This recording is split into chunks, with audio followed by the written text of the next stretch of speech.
5 seconds. Start. Mr. Vice Chairman Sir, I thank all the honorable members for the constructive suggestions and valuable observations made by them during the discussion on the appropriation bill. The Minister for Finance, while replying to the general discussion on the budget, covered all the points regarding black money, price rise, etc. So, I do not think that it is necessary now for me to deal with them once again, and I do not want to waste the time of the House on those points. As many as 10 members have spoken on various points. Even though I will not be able to reply to all the issues raised by them, I shall try to satisfy the honorable members as far as possible. At the outset, one honorable member spoke about non-performance of public sector undertakings. I share the concern of the honorable members about the performance of public sector undertakings. I would like to say that the government also are not fully satisfied, and that is why it has been included as the last item in the 20-point program. I would like to point out that the last point deals with the improvement of the efficiency of public sector enterprises. I agree that there is a lot of scope for improvement.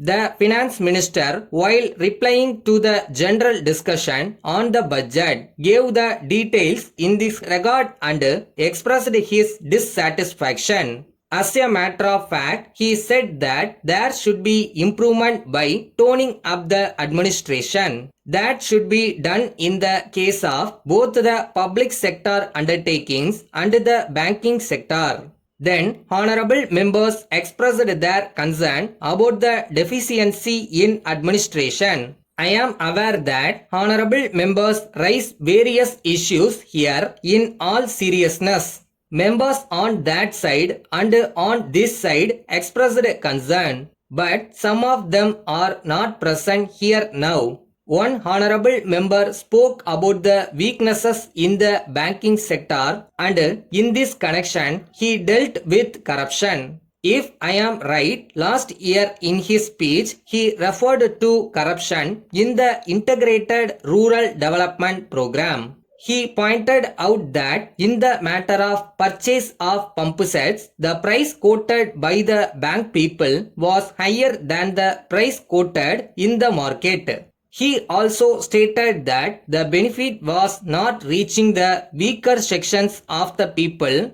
and he also stated that there was some kind of corruption. In all seriousness, he has stated that there is corruption, that there is some deficiency in the administration, and that the government should take necessary action. No doubt, it is a very good intention. Now, if these issues are taken into consideration and if somebody takes steps seriously, what would be the fate of that person? I am bringing this to the notice of the House. Honorable members may remember what happened in this House the other day. In the present circumstances, if we want to remove corruption, honorable members should realize what the reaction would be from the point of view of the people.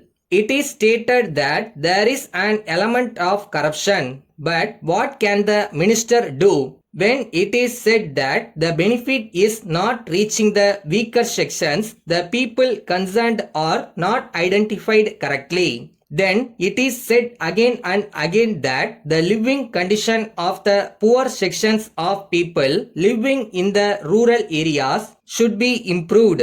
If we do something, it is said that it is political. I have already stated what we have done after we took charge and I do not want to repeat it.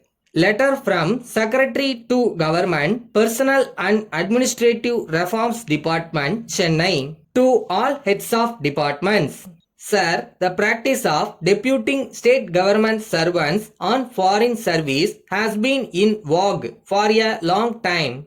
There are also rules and regulations governing their service conditions on such occasions. Clarifications have been issued from time to time on certain points with regard to such deputation. There was the practice of giving one-stage promotion to government servants on such occasions. It had been ordered some time ago that the existing orders of giving one-stage promotion under the foreign body when government servants were deputed to foreign service were cancelled. In this connection, a doubt has been raised whether the request of the Government of India for deputation of personnel on higher scales may be allowed.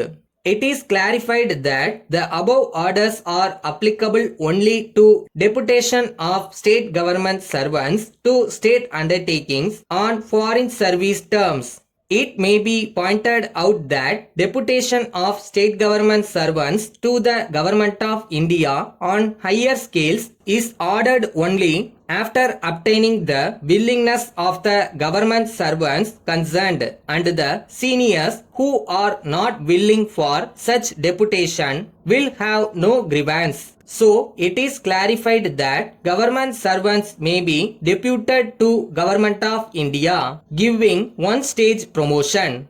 This may be followed in the case of deputation of state government servants to Government of India. Yours faithfully.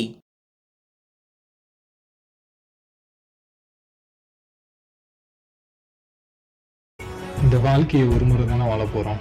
So போராடு, கண்டிப்பாக ஜெயிப்ப.